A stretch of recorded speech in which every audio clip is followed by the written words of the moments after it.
Bismillahirrahmanirrahim. Alhamdulillah Rabbil Alamin. Wassalatu wassalamu ala ashrafil anbiya'i wal mursalin wa ala alihi wa sahbihi ajma'in. Subhanaka la ilma lana illa ma 'allamtana innaka antal alimul hakim.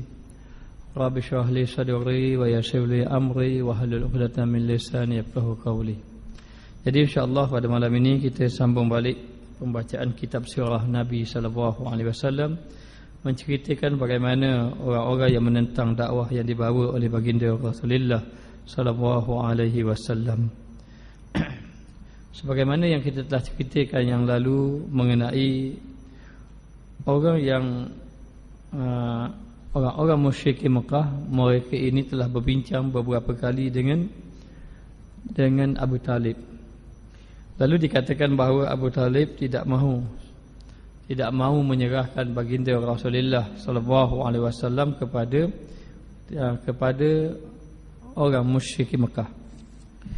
Namun demikian, pernah ketika orang musyrik Mekah membawa seorang lelaki lalu meminta kepada Abi Talib agar bertukar supaya ambil lelaki ini menjadi anak angkat Abi Talib dan menyerahkan Muhammad kepada mereka.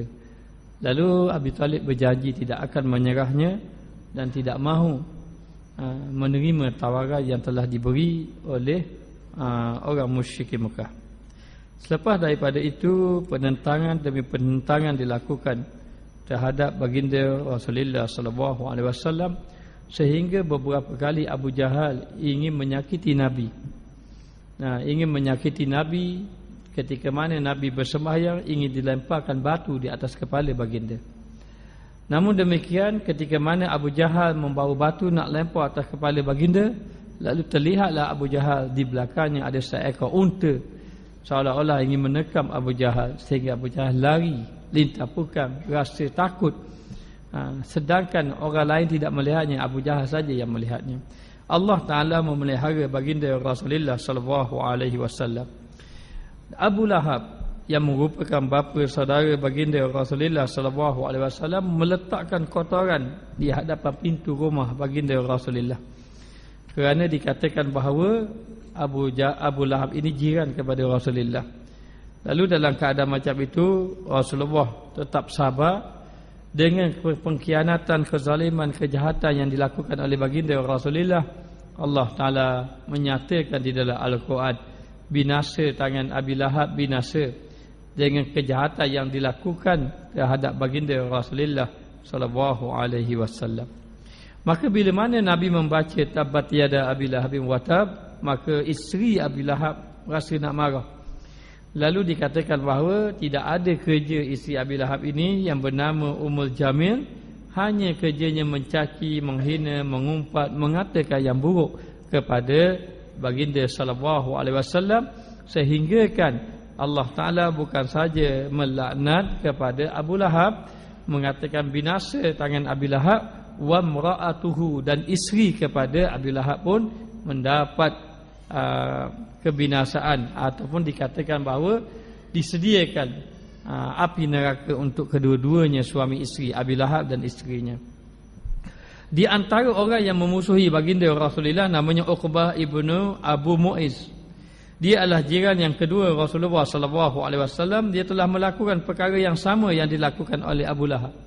Yakni Uqbah ibnu Abu Mu'izz ini, dia ini letakkan kotoran-kotoran di hadapan rumah Nabi. Sehingga kan bila mana Nabi keluar saja, maka terkenalah kotoran-kotoran ataupun najis-najis yang diletakkan di hadapan rumah Nabi. Sebagaimana yang dilakukan oleh Abu Lahab, begitu juga dilakukan oleh Uqbah ibnu Abu Mu'izz. Lalu dalam keadaan macam itu, pada satu hari dia mengadakan walimah, jamuan makan. Maka bila jamuan makan, maka dipanggillah segala pembesar-pembesar Quraisy. Dia panggil tetamu-tetamu, tetapi termasuk juga orang yang dipanggil itu adalah Rasulullah sallallahu alaihi wasallam. Maka bila sahaja dia panggil Rasulullah, sedangkan Rasulullah ini jiran kepada Uqbah ini, dalam waktu yang sama memang Nabi suruh menghormati jiran. Nabi suruh menghormati jiran. Lalu jiran itu memanggil Nabi, menjemput Nabi pergi makan. Lalu Nabi sallallahu alaihi wasallam mengatakan bahawa kepada Uqbah ini, demi Allah, aku tidak akan memakan makanan yang kamu sediakan dalam walimah tersebut hinggalah kamu mengucap 2 kalimah syahadah. Kamu kena mengaku kamu beriman. Kalau kamu tidak beriman dengan Allah dan Rasul, dengan arti kata tidak beriman dengan Rasulullah, tidak beriman dengan Allah, Rasulullah tidak mahu makanan yang disediakan olehnya. Sedangkan dia menyediakan walimah, dipanggil pembesar-pembesar, dia panggil juga Rasulullah. Kerana Muhammad ibnu Abdullah itu adalah jirannya. Lalu Rasulullah kata, aku tak akan makan. Demi Allah aku tidak akan makan. Kecuali kamu mengucap 2 kalimah syahadah, baru aku makan. Ini menunjukkan bahawa Nabi tidak makan makanan orang yang tidak beriman kepada Allah. Maka kita dalam bab makanan, jangan makan makanan yang disediakan oleh orang kafir. Kerana dibimbangkan bahawa yang pertama, makanan itu tidak halal. Apa yang dicampur pun tidak tahu. Maka Nabi sendiri, dalilnya Nabi sendiri bila Abu Mu'aiz, Uqbah ibnu Abi Mu'aiz ini jemput Nabi, Nabi kata, demi Allah aku tidak makan makanan kamu sehingga kamu beriman dengan Allah. Dan dibimbangi bahawa makanan tadi yang pertama tidak halal, dan makanan itu akan memberi kesan kepada hati kita. Kerana apa? Kerana orang yang tidak bersih akidahnya, tidak bersih imannya itu, dikira akidahnya itu kotor. Innamal musyrikuna najasun, sesungguhnya orang musyrik itu najis.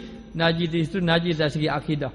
Maka bila kotorlah dia punya hatinya, akidahnya kotor, maka menyediakan makanan kepada kita boleh menyebabkan hati kita jadi kotor juga. Maka Nabi kata, mu tak beriman, aku tak mau makan. Kalau mu nak suruh aku makan, kamu kena beriman. Lalulah oleh kerana dia nak sangat supaya Rasulullah ni yang pertama pergi majlisnya dan Rasulullah makan. Kerana sebenarnya orang-orang musyrikin Mekah, walaupun dia marah pada Nabi, mereka semua mengakui bahawa Muhammad itu orang yang mulia akhlaknya. Hanya dia tak setuju saja kerana Nabi ini menghina datuk nenek moyang mereka yang menyembah patung berhala. Lalu dikatakan bahawa dia mengharapkan agar Nabi ini datang kerana dia pergi jemput. Lalu dikatakan bahawa oleh kerana dia minta, ingin sangat Nabi makan, dia mengucap 2 kalimah syahadah. Maka dalam keadaan macam itu, dia pun mengucap 2 kalimah syahadah depan Nabi. Bila dia mengucap 2 kalimah syahadah depan Nabi, dia beriman, maka Nabi makan. Kerana Nabi sudah berjanji, Nabi tidak pernah mungkir janji, kalau kamu beriman, aku makan. Lalu dia mengucap 2 kalimah syahadah, beriman, Nabi makan. Namun demikian, sebenarnya di dalam hatinya, dia tidak mahu beriman dengan Allah dan Rasul. Dia tidak mahu beriman dalam hati dia. Sebab itu dikatakan bahawa apa yang ada dalam hati manusia kita tidak boleh hukum. Kalau kita dapat kasyaf, Allah Ta'ala buka dalam hatinya tidak ikhlas, kita tak boleh kata ikut kasyaf saya, dalam hati kamu tidak ikhlas. Maka Nabi tunjuk contoh, zahir saja dia mengucap 2 kalimah syahadat, dia beriman, zahir kita makanlah. Adapun dalam hatinya dia berpura-pura, itu kita serah kepada Allah. Lalu dalam keadaan macam itu, dia pun mengucap 2 kalimah syahadat depan Nabi, maka Nabi pun makan. Maka berita ini sampailah kepada sahabatnya Ubay ibnu Khalaf al-Jumahi. Ubay ibnu Khalaf ni orang yang sangat memusuhi Nabi. Dia terkejut. Betul ke Uqbah ibnu Abu Mu'aiz ini telah memeluk Islam, beriman dengan Muhammad, menjadi pengikut Muhammad? Dia rasa tidak percaya. Kerana sebelum daripada ini, Uqbah ini sangat memusuhi Nabi, meletak kotoran najis di hadapan rumah Nabi. Tiba-tiba saya dengar berita bahawa Uqbah ini masuk Islam, dan Uqbah dia masuk Islam kerana nak suruh Nabi makan saja. Maka tak puas hatilah ni. Tak puas hati, maka Ubay ibnu Khalaf ini pergi jumpa Uqbah. Bila Ubay ibnu Khalaf pergi jumpa Uqbah ibnu Abu Mu'aiz ini, dia tanya, benar ke aku telah mendengar berita bahawa kamu ni menjadi pengikut Muhammad? Kamu telah mengucap 2 kalimah syahadah, betul ke berita yang sampai kepada aku ini? Maka dia kata, tak ada apa-apa, jangan bimbang. Kamu jangan bimbang. Sebenarnya ada orang yang mulia datang ke rumah saya. Ada orang mulia yang datang ke rumah aku, katanya, kemudian aku sebenarnya mahu dia makan. Dia orang mulia yang datang rumah aku itu Muhammad. Dia datang tempat aku, ketika itu aku menjamu orang makan, dan ketika itu ada pembesar-pembesar.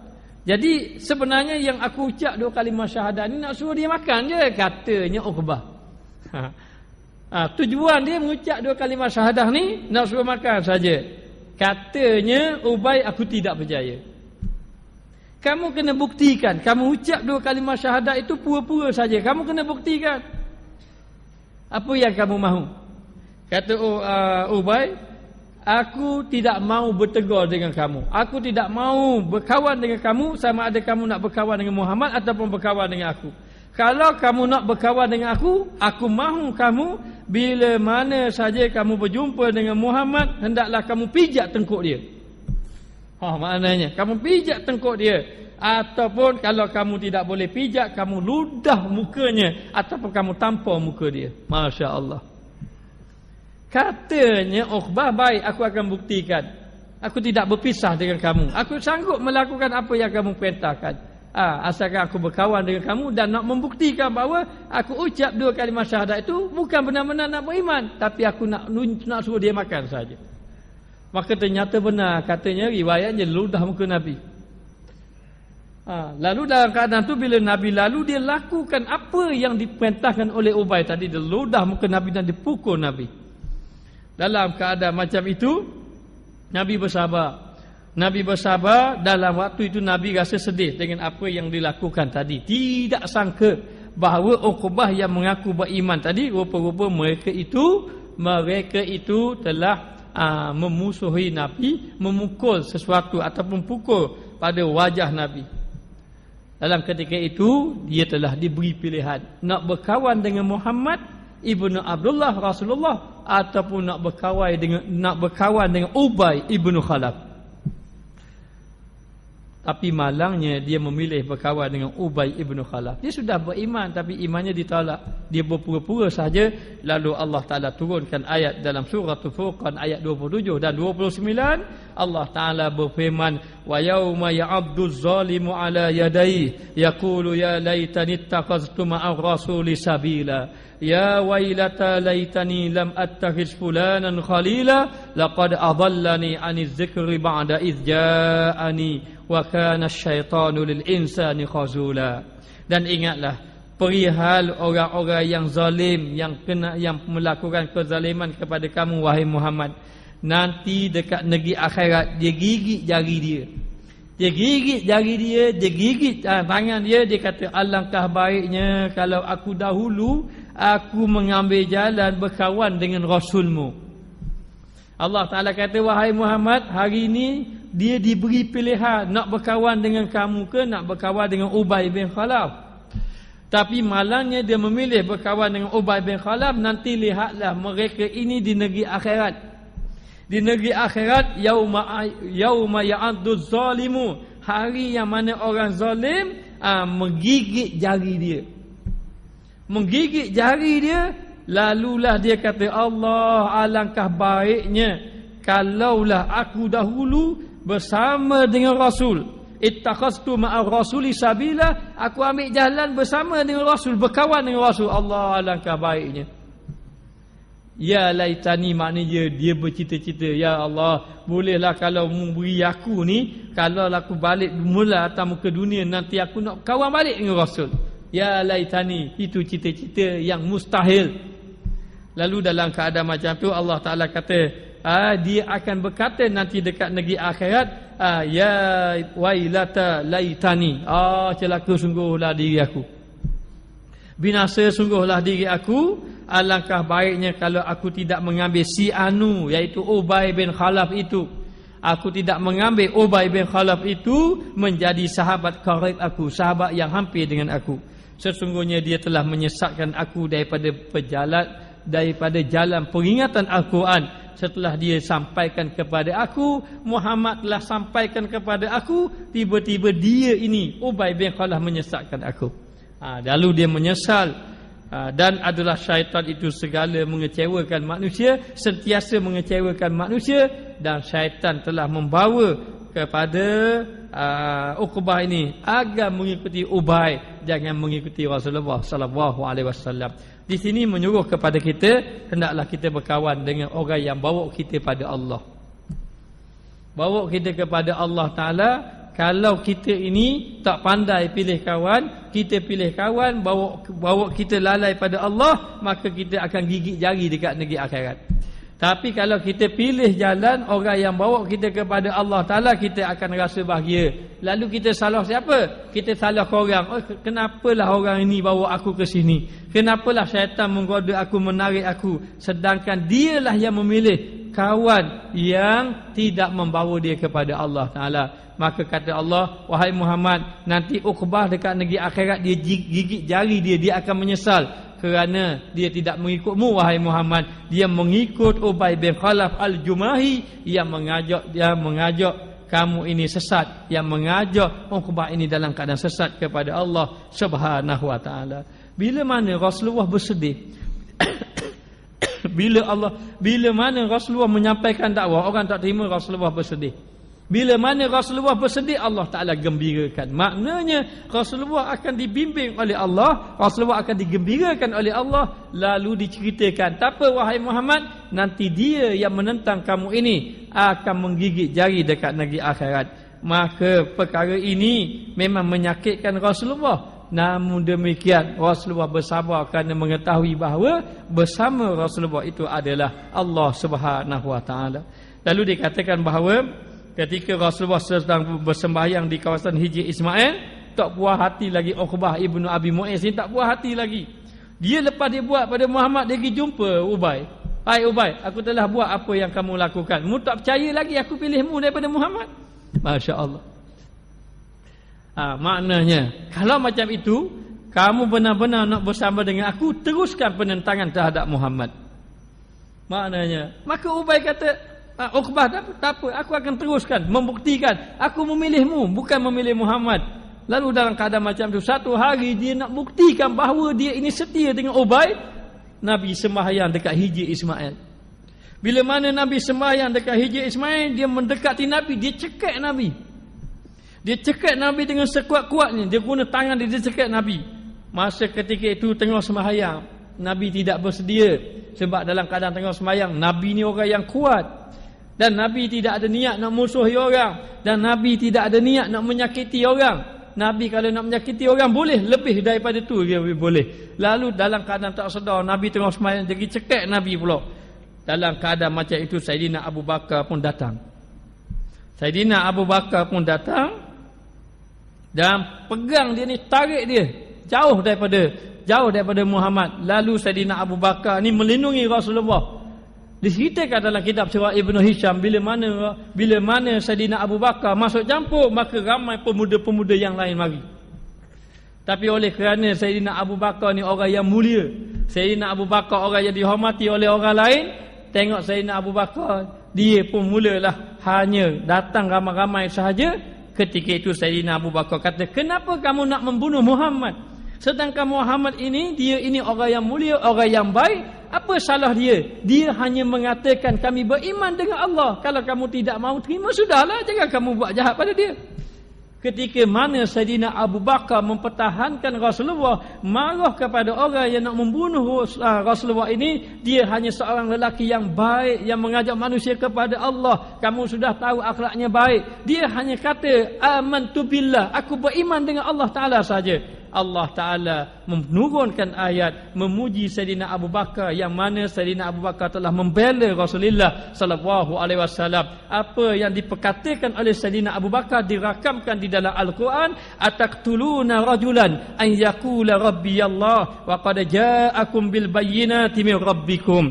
Maka apakah kamu hendak membunuh seorang lelaki yang baik, yang saleh, semata-mata dia mengatakan Tuhan aku adalah Allah. Saidina Abu Bakar membela Rasulullah. Kata-kata Saidina Abu Bakar ini dirakamkan di dalam Al-Quran. Ataqtuluna rajulan, adakah kamu nak membunuh seorang lelaki, yang mana lelaki itu an yaqula rabbi Allah, mengatakan Tuhan aku adalah Allah Ta'ala. Wa qad ja'akum bil bayyinati min rabbikum, sedangkan ia datang kepada kamu membawa keterangan daripada Tuhan kamu. Kalau Muhammad tidak betul, buktikan tidak betul. Lalu bila sahaja Saidina Abu Bakar As-Siddiq mempertahankan Rasulullah, lalu orang pun berundur. Saidina Abu Bakar pergi jumpa Rasulullah, tanya takut ada apa-apa cedera. Menangis Saidina Abu Bakar, tidak sanggup melihat orang-orang melakukan kejahatan terhadap baginda Rasulullah sallallahu alaihi wasallam.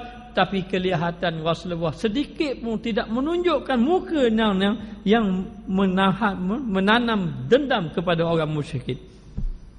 Lalu Rasulullah pun balik.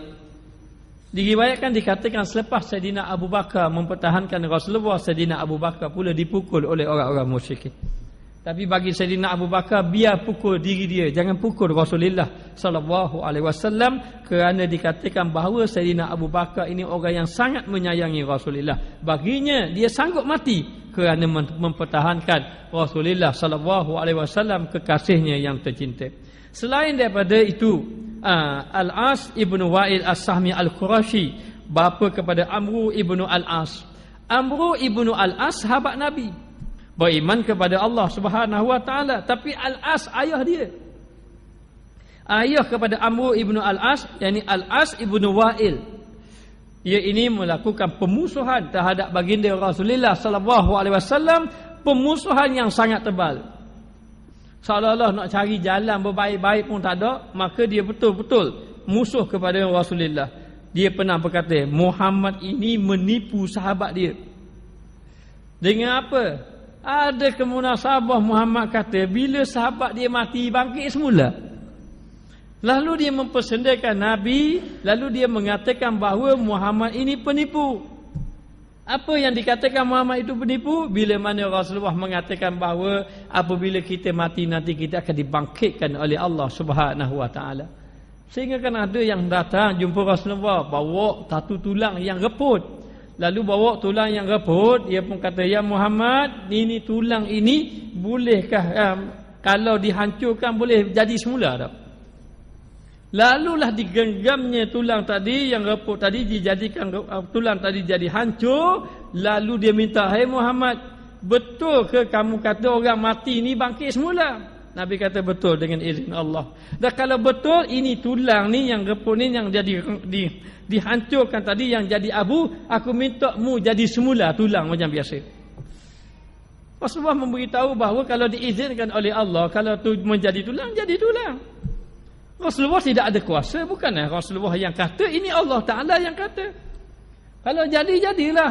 Lalu dia kata, Muhammad, kalau tulang yang hancur ini tak boleh jadi biasa, jadi tulang balik, macam mana manusia yang hancur itu dibangkitkan oleh Allah? Ni macam mana yang hancur tu boleh? Tulang pun kamu tak boleh nak bangkitkan. Rasulullah ini, maknanya berserah pada Allah. Siapa nak terima, tanpa terima sudah. Kerana Allah Ta'ala menyuruh kepada Rasulullah menyampaikan sahaja. Memberi hidayah itu kerja Allah. Innaka la tahdi man ahbabta walakin Allah yahdi man yasha. Maknanya Allah Ta'ala lah yang memberi hidayah kepada siapa yang ia kehendaki. Maka sebenarnya Rasulullah mengatakan bahawa sebagaimana kamu dibangkitkan itu, ada mula-mula kedatangan kamu. Kamu akan dibangkitkan. Kedatangan kita dalam keadaan tidak berpakaian, kamu akan dibangkitkan dalam keadaan tidak berpakaian. Tapi boleh ke dibangkitkan dalam keadaan sudah hancur lebur ni, dibangkitkan balik? Sahabat tanya kepada Rasulullah, "Ya Rasulullah, boleh ke bila kita sudah mati ni bangkit balik?" Rasulullah tanya, "Kamu ni tak yakin ke?" "Bukan tidak yakin, nak tahu, nak menambahkan keyakinan." "Wahai sahabatku, pernahkah kamu pergi di salah satu tempat yang ada pohon-pohon, tiba-tiba pohon itu mati?" Kemudian dia kata pernah. Kemudian kamu pergi pula selang berapa lama, tiba-tiba tempat itu yang pohon-pohon mati tiba-tiba bangkit balik. Bangkit balik.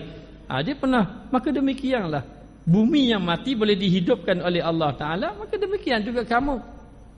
Baik, cuba kita tengok. Kita daripada tiada langsung kita, tiba-tiba Allah Ta'ala boleh beri ada. Dalam keadaan yang tiada langsung, Allah Ta'ala boleh mengadakan, apatah lagi benda yang dah ada. Benda yang sudah ada, tulang yang sudah ada, barang-barang bahan-bahan yang sudah ada, hanya hancur saja. Lebih-lebih lagi dapat Allah Ta'ala bangkit. Ini akidah. Maka Nabi membawa akidah kepada orang-orang yang beriman, mereka tidak percaya. Lalu Al-As, ayah kepada Amru ibnu Al-As. Amru ibnu Al-As, sahabat Nabi, ayahnya penentang Nabi. Lalu ayah kata, Muhammad itu pembohong. Lalu ayah dia marah kepada Amru, "Kamu boleh percaya Muhammad itu bohong sahabatnya. Apa bukti dia bohong sahabatnya? Ada kemunasabah," dia kata, "apabila orang mati nanti bangkit semula." Dia kata kepada Rasulullah sallallahu alaihi wasallam, demi Allah tidak ada yang membinasakan kita selain masa saja sebenarnya. Yang membinasakan kita kerana masa. Tidak ada yang lain, masa saja. Kita bangkit pun kerana masa, kita mati pun kerana masa. Sampai masa mati. Mati itu kerana sampai masa, bukan kerana Allah Taala yang mematikan. Sebagaimana yang didakwakan oleh Muhammad. Lalulah Allah Ta'ala mengajar baginda Rasulullah sallallahu alaihi wasallam dalam menentang hujah mereka. Lalulah Allah Ta'ala berfirman menolak dakwaan mereka, wa qalu ma hiya illa hayatuna dunya namutu wa nahya wa ma yuhlikuna illa ad-dahr wa ma lahum bidzalika min ilmin inhum illa yazunnun. Dan mereka berkata tidak ada kehidupan selain daripada kehidupan kita di dunia. Di dunia kita mati dan kita hidup, serta tidak ada yang membinasakan kita selain peredaran masa. Tak ada kehidupan dunia sahaja mereka kata. Dan kita mati ini adalah disebabkan masa sahaja. Dan sebenarnya apa yang mereka kata itu, mereka kata dalam keadaan tidak ada ilmu. Tidak ada ilmu. Tidak lain hanya mereka meneka-teka saja, menduga saja, menyangka-nyangka sahaja dalam keadaan mereka tidak ada ilmu. Maka dikatakan bahawa Al-As, ayah ada Amr ni Al-As, berhutang dengan Khabbab ibnu Arad. Khabbab ibnu Arad ini adalah sahabat Nabi. Jadi satu hari Al-As berhutang dengan Khabbab ibnu Arad, yang mana Khabbab ini adalah pengikut setia Rasulullah sallallahu alaihi wasallam. Jadi bila berhutang, Khabbab cari dia. Lalu berjumpalah dia. Bila jumpa, Khabbab kata, wahai Al-As, kamu ini telah berhutang kepada aku. Jadi aku datang ni kepada kamu, aku nak kamu bayar hutang aku. Lalu dikatakan bahawa, dia pun menjawab, tidakkah Muhammad yang kamu merupakan salah seorang daripada, yang mana kamu ni salah seorang daripada pengikut dia, menyangka bahawa di dalam syurga ada emas? Dia kata, dalam syurga Muhammad kan, Muhammad yang kamu jadi pengikut dia, ada tak Muhammad kata dalam syurga ada emas, ada perak, ada pakaian, daripada pakaian pemata-pemata yang indah, kemudian ada pelayan-pelayan, untuk kamu semua yang menjadi pengikut Muhammad akan masuk dalamnya. Kata Khabbab, betul. Tapi apa kena mengena hak Muhammad cerita dengan hutang, hak hutang aku? Saja-saja dia kata. Lalu dia kata lagi, tunggulah aku sehingga kita bertemu pada hari itu. Nanti aku akan berikan kepada kamu harta benda dan anak pinak dan membayar hutangmu. Oh, kamu lagi masuk syurga. Kalau mu masuk syurga, aku masuk syurga, nanti aku bayar dalam syurga lah. Maknanya sebab Muhammad kata dalam syurga ada emas, ada perak, kita tunggu dinu lah, kita bayar dinu. Maknanya dia mempersenda-sendakan apa yang dibawa oleh baginda Rasulullah sallallahu alaihi wasallam. Sahabat walaupun orang kafir mempersendakan, tapi keimanan mereka kepada Rasulullah semakin kuat. Semakin kuat. Lalu Allah Taala berfirman dalam surah Maryam, afara'aital ladzi kafara biayatina wa qala la utayanna malan wa walada attala'al ghaiba am ittakhadha 'inda ar-rahmani ahda kalla sanaktubu ma yaqulu wa namuddu lahu minal azabi madda wa narisuhu ma yaqulu wa ya'tina farda. Maka tidakkah engkau merasa hairan memikirkan wahai Muhammad akan orang yang kufur engkau akan ayat-ayat keterangan kami? Wahai Muhammad, mu tak rasa pelik ke macam-macam hak mu kata orang persenda belaka? Persenda dengan kata-kata ni menikam kalbu. Kalau kena pukul saja Abi itu sehat dia hilang begitu, tapi menikam kalbu, kata-kata yang mempersendakan Nabi. Bila orang Nabi kata macam tu, dia kata macam ni, dia kata dia cukup mempersendakan bukan saja Nabi, bahkan kepada sahabat-sahabat lagi. Maka sahabat-sahabat terpaksa Nabi kuatkan, terang balik kepada dia. Jangan heran orang yang mempersendakan ayat-ayat Allah Ta'ala ini. Mereka buat macam tu semata-mata nak menyekat dakwahmu, semata-mata nak menyekat dakwah Nabi, sampai Nabi jadi tak semangat, Nabi jadi lemah. Kadang-kadang sahabat, kalau boleh sahabat tu jadi ragu-ragu dengan Nabi cerita. Maknanya mereka mempersenda-sendakan apa yang Nabi cerita kepada mereka. Lalu orang yang kufur engkar akan ayat keterangan kami, serta dia berkata, demi sesungguhnya aku akan diberikan harta kekayaan dan anak pinak pada hari kiamat. mereka menyangka bahawa mereka pun dapat harta juga dekat hari akhirat nanti?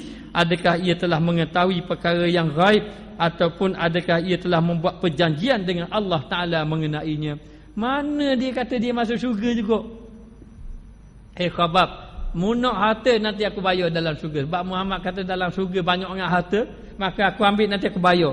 Anak pinak aku lagi ramai dalam syurga nak bayar. Maka Rasulullah kata, wahai Muhammad, mereka yang mempersendakan ayat kamu itu, yang mereka menyatakan bahawa nanti dia akan mengambil harta kekayaan dalam syurga bila dia berjanji dengan Allah begitu. Bila pula Allah Ta'ala nak memasukkan dia? Macam mana dia boleh tahu alam ghaib dekat negeri akhirat dia tu ahli syurga ke ahli neraka? Mana dia tahu? Beritahu kepada sahabat supaya sahabat ini menjadi tenang hati, tidak lemah semangat dengan apa yang dibawa oleh Nabi. Memang kalau kita nak bawa benda-benda yang baik ini, kadang-kadang macam-macam orang meragukan dia. Maka ini kerja orang-orang musyrik Mekah, dia meragu-ragukan sahabat, mempersenda-sendakan sahabat, sehingga kan Allah Ta'ala jawab, Nabi baca depan sahabat supaya iman para sahabat itu menjadi kuat. Maka dikatakan tidak sekali-kali kalla, jauh sama sekali dengan apa yang mereka sangkakan. Sanaktubu ma yaqulu wa namuddu lahu minal azabi madda. Lalu dikatakan bahawa kami akan menulis apa yang dikatakannya, apa yang mereka persendakan nanti ditulis oleh Allah Ta'ala, dan kami akan tambah baginya azab. Kamu hari ini, wahai sahabat-sahabat Nabi, wahai Rasulullah, kamu hari ini dipedihkan hati kamu dengan kata-kata celaan mereka. Dipedihkan hati kamu dengan apa yang mereka kata, mempersendakan keterangan-keterangan Allah. Sebagaimana mereka itu menyakitkan hati kamu, maka Allah Ta'ala akan menambahkan azab di negeri akhirat dengan apa yang dia kata terhadap kamu. Lalu Allah Ta'ala menggembirakan baginda Rasulullah sallallahu alaihi wasallam, bahkan dikatakan ditambahkan azab berganda-ganda. Kerana apa? Kerana mempersendakan Allah, mempersendakan Rasul, meragu-ragukan para sahabat, menyakiti orang-orang yang beriman kepada Allah Subhanahu wa Ta'ala. Lalu dikatakan bahawa kami akan warisi harta benda dan anak pinak yang dikatakan itu, dan ia akan datang kepada kami seorang diri. Dia kata kami akan mewarisi semua, dia kata kami akan dapat nanti akan bagi pada kamu. Maka semua yang dia kata itu tidak sekali-kali. Allah Ta'ala beri kepada Nabi dan kepada orang yang beriman kelebihan-kelebihannya tertentu. Ada apa yang mereka sangka nanti dekat negeri akhirat nanti aku bayarlah hutangmu, aku dapat emas ke perak. Allah Ta'ala kata bukan emas perak yang mereka sangkakan itu, mereka akan dapat azab, dan azab itu diganda-gandakan oleh Allah. Lalu Nabi beritahu pada sahabat, wahai sahabatku sekalian, mereka telah meragu-ragukan kamu, mereka telah mempersendakan keterangan-keterangan Allah Subhanahu wa Ta'ala. Apa yang mereka kata kamu jangan susah hati. Allah Ta'ala telah turunkan ayat kenyataan mereka itu yang mempersendakan ayat-ayat Allah. Allah Ta'ala akan balas mereka dengan kata-kata mereka akan dicatat oleh Allah, dan dia akan diazabkan oleh Allah Ta'ala dengan azab yang berganda-ganda. Maka sahabat yang mendengar kata-kata macam itu menjadi kuat balik iman. Kita pun begitu, kadang-kadang bila datang perkataan-perkataan yang lemahkan semangat, jadi lemah semangat. Tak payah belajarlah kamu, maknanya Allah Ta'ala sudah tetap dalam syurga neraka.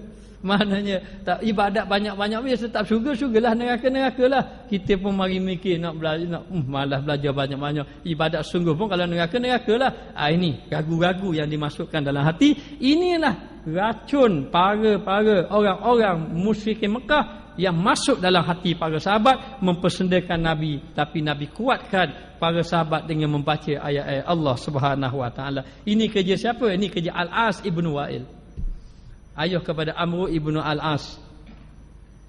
Aswad ibnu Abdul Yarus Az-Zuhri Al-Qurashi, lahir pada Bani Zuhrah. Banyak orang menyakiti Nabi, tapi dalam sirah ini mencerita sebahagian sahaja. Yakni keturunan bapa saudara sebelah ibu Rasulullah sallallahu alaihi wasallam, ada keturunan Nabi juga. Apabila dia melihat para sahabat Nabi datang, dia berkata, raja-raja dunia datang dah. Dia pesenda Nabi. Bila tengok Nabi datang, dia kata raja dunia datang dah. Dia berkata demikian kerana mempersenda-sendakan Nabi, mempersendakan sahabat Nabi, disebabkan mereka berpada dengan perkara daruri saja. Pakaian mereka tanpa ada kehidupan mereka miskin. Dia persendakan sahaja Nabi. Mempersendakan Nabi. Bila Nabi pakaian biasa saja dia senda Nabi. Pemimpin dunia tu, tapi pakaian gitu je. Tu duduk dengan orang miskin tu, dia kata. Tu orang-orang Taif je duduk tu. Jadi apa-apa dia kata sama. Ini nak beritahu satu rancangan supaya orang jadi menjauhi Nabi. Kalau orang yang jenis dia panggil apa, telinga nipis, jenis tak tahan, aku bukan tambah ikut Muhammad baik, tapi kalau aku ikut kan macam-macam orang kata ke aku. Ini di antara rancangan dia. Jadi setiap kali saja dia nampak Nabi, dia kata pada Nabi, dia persendakan sahabat Nabi, dia kata macam-macam. Lalu dia bertanya kepada Rasulullah sallallahu alaihi wasallam dalam keadaan dia persenda, Muhammad, mengapa lagi berita langit kamu dapat hari ni? Maknanya bila Nabi baca Al-Quran, datang dah berita langit. Dia mempersendakan Nabi. Jadi ramai di antara orang-orang kafir musyrikin Mekah sebenarnya mereka nak beriman dengan Nabi ramai. Tapi tentangan yang begitu hebat dan dia tahu ini pembesar-pembesar, dalam keadaan macam itu mereka persenda Nabi. Apa saja yang Nabi buat menjadikan serba tidak kena. Bila Nabi berkawan dengan orang miskin, dia kata mu sabar orang miskin. Bila kawan orang kaya mu nak ambil harta dia pula. Bila saja Nabi baca ayat Quran, berita daripada langit siapa dah. Lepas mari berdakwah, dia kata nak jadi raja pula dah, nak jadi pemimpin pula. Macam-macam dia kata kepada Nabi. Sehingga kan ada orang ikut Nabi, satu orang tu ikut Nabi. Dia ikut Nabi, Nabi pun berhenti tengok ada orang ikut dia. Lepas tu Nabi jalan, dia ikut lagi. Dia ikut Nabi sampailah ke rumah Nabi. Sampai lepas tu Nabi tengok dia, Nabi pun ajak dia mari. Nabi baik dengan orang, walaupun Nabi tahu orang buat khianat, orang musuh, Nabi tak pernah buat jahat ke orang. Nabi pun ajak dia masuk dalam rumah Nabi. Dia tengok, dalam keadaan sederhana macam ni je. Kalau dia betul kawan dengan orang kaya, dia nak sesuatu daripada orang kaya, takkan rumah je gini je. Mari dalam hati. Bila orang ni cerita-cerita buruk ada di antara mereka, nak tahu betul ke orang kata ke Muhammad itu. Jadi ikut Nabi tengok, Nabi pun ajak dia masuk dalam rumah. Bila masuk dalam rumah, dia tengok rumah Nabi tak ada apa-apa, tapi dia tengok Sayyidina Abu Bakar kaya. Ramai pengikut orang kaya. Yang selama ni kata Muhammad ni dia kawan orang kaya, nak ambil harta. Takkan Nabi kawan orang kaya dia harta siapa rumah Nabi macam ni. Tak betul ni, tak betul. Dia mari. Lepas tu dia tanya Nabi, Muhammad, aku nak tanya padamu, ada tak datuk nenek moyang kamu dulu jadi raja? Tak ada. Jadi orang pemimpin besar? Tak ada. Hanya pemimpin kabilah biasa je. Maknanya, kalau nak kata dia nak jadi raja, kalau keturunan dia raja-raja, munasabah dia nak rapah balik kuasa datuk nenek moyang dia hilang. Ni tak ada apa-apa pun. Dia nak mari fikir pula. Jadi bila dia fikir macam tu, dia kata kalau macam ni, memang betul-betul lah, ia ni memang Rasul akhir zaman, Rasul yang dikatakan oleh kitab-kitab yang terdahulu. Akhirnya orang ini beriman dengan Allah. Sebab itu Nabi dia tak lawan dengan orang buat kata pada dia, dia lawan dengan akhlak. Bila mana dia tunjuk akhlak yang baik, dia sabar, dia tunjuk lagi orang kata tengok apa yang orang kata dia tak layan pun Nabi. Nabi tak balas, mu kata apa ke aku? Mu sedar ingat kata aku ni, aku nak jawab balik situ. Nabi macam biasa sembahyang, minta pada Allah, mengadu kepada Allah. Maka begitulah. Maka dalam keadaan macam itu, ada juga orang masuk Islam secara sedikit demi sedikit. Maka Aswad ibnu Abu Yarus ini tidak ada yang lain, kerja dia persenda Nabi je. Kadang-kadang nak beritahu, dia pergi cari Nabi. Bila dia jumpa Nabi, dia kata macam-macam. Tapi sahabat Nabi sudah faham dengan akhlak Nabi, sudah lihat sahabat yang beriman tidak murtad, tidak keluar. Bahkan bila orang tengok pada Nabi, apa yang orang kata itu tidak sebagaimana yang diperkatakan pada baginda Rasulullah, akhirnya orang beriman kepada Allah Subhanahu wa taala. Al-Aswad ibnu Abdul Muttalib Al-Asadi, sepupu daripada Siti Khadijah radhiyallahu anha. Apabila orang-orang Islam lalu di hadapannya dan kawan-kawannya, mereka buat kenyit-kenyit mata. Ada juga pesen macam tu. Tu dia tanya, puak-puak Muhammad tu dia buat kenyit-kenyit mata. Maknanya dia persenda Nabi. Allah berat. sahabat Nabi. Sebab itu ada tabi'in, dia duduk dengan Nabi, dia duduk dengan sahabat. Tabi'in ni tak sempat dengan Nabi. Dia tanya, wahai kamu ni sahabat Nabi, tolong mu cerita gak masa mu sama dengan Nabi. Oh, dia kata, saya bersama dengan Nabi, saya berjihad, saya tolong Nabi macam ni. Dia cerita. Kata tabi'in, oh untungmu dengan Muhammad, kamu sempat dengan Rasulullah. Kalau aku sempat dengan Rasulullah, aku akan buat lebih pada kamu lagi. Kata sahabat, mu tak tahu, aku cerita zaman senang. Zaman tengah duduk bersama dengan Nabi, mu tak tahu masa aku duduk di Mekah dulu. Masa dalam Mekah orang pesenda aku, orang begini bercerita. Kata tabi'in, nanti baik kok, iman aku ni lemah, bimbang dia. Mana baru dia tahu. Susah para sahabat diuji macam-macam dengan ujian. Tak cukup dengan ujian dengan cara jasad yang dipukul dan sebagainya, diuji secara hati, dihina, dipesenda, difitnah macam-macam. Sehingga kan takut nak mendekati Rasulullah sallallahu alaihi wasallam. Ada Al-Aswad ni, orang lalu dia kenyik. Kenyik mata. Kenyik mata itu mempersendakan para sahabat Nabi. Allah Taala turunkan ayat, innal ladzina ajramu kanu minal ladzina amanu yadhakun. Kadang-kadang bila sahabat mari datang dia pakak suka, ni tah dia Muhammad dia suka. Dia persenda ramai-ramai. Wa idza marru bihim yataramazun wa idza qalabu ila ahlihim qalabu fakihin wa idza ra'awhum qalu inna haula ila dhallun. Sesungguhnya orang-orang yang berdosa mereka selalu mentertawakan orang-orang yang beriman. Allah Taala kata, hai Muhammad, orang-orang yang tidak mau beriman diketawakan orang yang beriman. Nanti dekat negeri akhirat orang beriman tertawakan orang yang tidak beriman.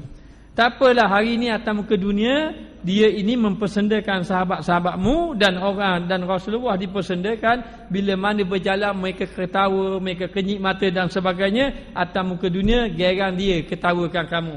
Nanti dekat akhirat orang beriman ketawa pulakkan dia. Dan apabila mereka, orang-orang yang beriman lalu di hadapan mereka itu mengenyik-ngenyikkan matanya dalam keadaan mempersendakannya. Dan apabila mereka kembali kepada kaum mereka kembali dengan gelak ketawa. Kerja dia ini ketawa sama kepada orang yang beriman. Ketawa mempersenda-sendakan. Jadi takut orang nak beriman, takut dulu. Bukan takut tak tahan. Nak beriman tak tahan. Hak kena senda, hak kena kata. Jadi sahabat berduka cita. Nabi terpaksa baca ayat, jumpa sahabat baca. Ada tak orang ketawakan kamu? Ya Rasulullah, kami berjalan-jalan, orang-orang yang tidak beriman dia pakak ketawa kami. Kami rasa sedih. Lalu Rasulullah baca ayat. Kamu jangan bersedih. Allah Ta'ala bersama kita. Nabi baca ayat. Lepas tu Nabi cari lagi sahabat-sahabat yang dalam keadaan tertekan. Nabi itu menerangkan kepada sahabat, menenangkan hati-hati sahabat dengan membaca ayat-ayat Allah Subhanahu Wa Ta'ala. Semakin orang buat pada sahabat, semakin Nabi membaca ayat, semakin kuat iman para sahabat. Lalu dikatakan bahawa Allah Ta'ala memberitahu kedudukan mereka. Orang yang beriman sentiasa ditolong oleh Allah, dan orang yang tidak beriman akan dihinakan nanti oleh Allah satu hari nanti. Dan apabila mereka melihat orang-orang yang beriman, mereka mengatakan bahawa ni tah dia orang-orang yang sesat. Sesungguhnya mereka adalah benar-benar orang yang sesat. Wa idza ra'awhum qalu inna haula ila dhallun. Bila sahaja tengok sahabat Nabi berjalan ramai-ramai, dia kata, ni tah dia puak-puak yang sesat. Dia kata siapa? Dia kata sahabat Nabi itu sesat. Maknanya, dia tak sedar yang dia itu sesat, tapi dia kata orang sesat. Sebab tu jangan mudah kata orang sesat, salah raya kita sesat. Maknanya, lalu dikatakan bahawa, ni tah dia golongan-golongan sesat. Sehingga kan sahabat Nabi tanya, betul kita ni sesat ke tak sesat? Nabi kena terangkan balik, tak, mereka lah yang sesat. Mereka lah yang sesat. Nabi menenangkan para sahabat bila mana para sahabat itu dipersendakan oleh orang-orang musyrikin Mekah. Al-Walid ibn Mughirah yang dikatakan bahawa dia adalah bapa saudara Abu Jahal. Dia adalah salah seorang pembesar Quraisy. Dia adalah seorang yang kaya. Pada satu hari dia telah mendengar baca Al-Quran daripada Rasulullah sallallahu alaihi wasallam. Nabi baca ayat Quran. Nabi ni kalau dia baca ayat Al-Quran, kalau orang tengah ragu-ragu nak cari yakin kepada Muhammad, akan masuk dalam hati terus beriman. Tapi kalau orang betul-betul musuh Nabi Muhammad, tak suka pada Nabi Muhammad, dengar Al-Quran tak jadi apa-apa. La yamassuhu illal mutahharun. Tidak tersentuh Al-Quran kecuali orang yang hati bersih. Maka dalam keadaan macam itu, dia sendiri telah mendengar sahabat mendengar Rasulullah membaca Al-Quran. Kerana banyak sahabat dia masuk Islam bila dengar Nabi baca Quran. Lalu dikatakan bahawa pada satu hari dia mendengar bacaan Al-Quran daripada Rasulullah sallallahu alaihi wasallam, maka dia berkata kepada kaumnya Bani Makhzum, baru sekejap tadi aku mendengar Muhammad membaca sesuatu. Ia bukanlah daripada perkataan yang dibuat oleh manusia, dan bukan juga perkataan yang dibuat oleh jin. Sesungguhnya ia mempunyai kemanisan dan dihiasi dengan kecemerlangan. Main dia puji. Dia puji. Ibarat sebatang pokok, buahnya lebat, akarnya mencengkam ke dalam bumi. Sesungguhnya ia amat tinggi dan tidak ada yang dapat mengatasinya. Mendengar pengakuan itu, orang-orang Quraisy berkata, demi Allah, Al-Walid telah keluar daripada agama datuk nenek moyangnya, dan orang-orang Quraisy semuanya akan meninggalkan datuk nenek moyang mereka. Abu Jahal kata, cukuplah aku yang akan berhadapan dengannya. Lalulah Abu Jahal pergi berjumpa Al-Walid. Ceritanya begini sebenarnya. Al-Walid ini dia berjalan suatu hari, tiba-tiba mendengar Rasulullah baca Quran. Bila dia dengar baca Quran, biasanya orang akan letak tangan dan telinga, ataupun letak kapas, ataupun orang akan lari. Orang pun akan tutup telinga. Kerana memang selama ini orang menakut-nakutkan, kalau mendengar Muhammad membaca sesuatu, nanti mu akan ikut dia. Kalau mu ikut dia, pecah habislah anak beranak kamu. Kamu pula keluar daripada agama kamu. Kamu akan hina datuk-datuk nenek moyang kamu yang menyembah patung berhala. Tapi Al-Walid ini, Al-Walid Ibn Mughirah ni pergi, bila dia dengar, dia rasa sedap. Dia rasa sedap. Ni baru sedap-sedap. Dalam keadaan macam tu rasa sedap, baca Quran. Lalu dalam keadaan macam itu, dia pun kata, ini bukan laisa min kalami bashar. Ini bukan kalam manusia. Laisa min kalami jin. Ini bukan daripada kalam jin ni. Ini daripada Allah Ta'ala yang dihiasi dengan keindahan bahasa, dengan sedap didengari dan macam-macam dia puji. Bila dia puji, berita mengenai Al-Walid puji kepada Rasulullah yang membaca Al-Quran telah didengari oleh Abu Jahal. Abu Jahal kata, betul ke ni? Al-Walid kata macam tu. Kalau macam tu aku nak jumpa macam dia. Jumpa dengan Al-Walid. Sebab aku tak puas hati, aku tak suka Al-Walid kata macam tu. Maka Abu Jahal merasakan dia perlu berjumpa dengan Al-Walid. Maka bagaimana keadaannya? Tu kita kena sambung minggu depan pula. Wallahu a'lam. Bismillahirrahmanirrahim. Rabbana zalamna anfusana wa illam taghfir lana wa tarhamna lanakunanna minal khasirin. Allahumma alimna ma jahilna, Allahumma rizqna ilman nafi'an warzuqna fahman thayyiba. Wa sallallahu ala sayidina Muhammad wa ala alihi wa sahbihi wasallam. Walhamdulillahirabbil alamin.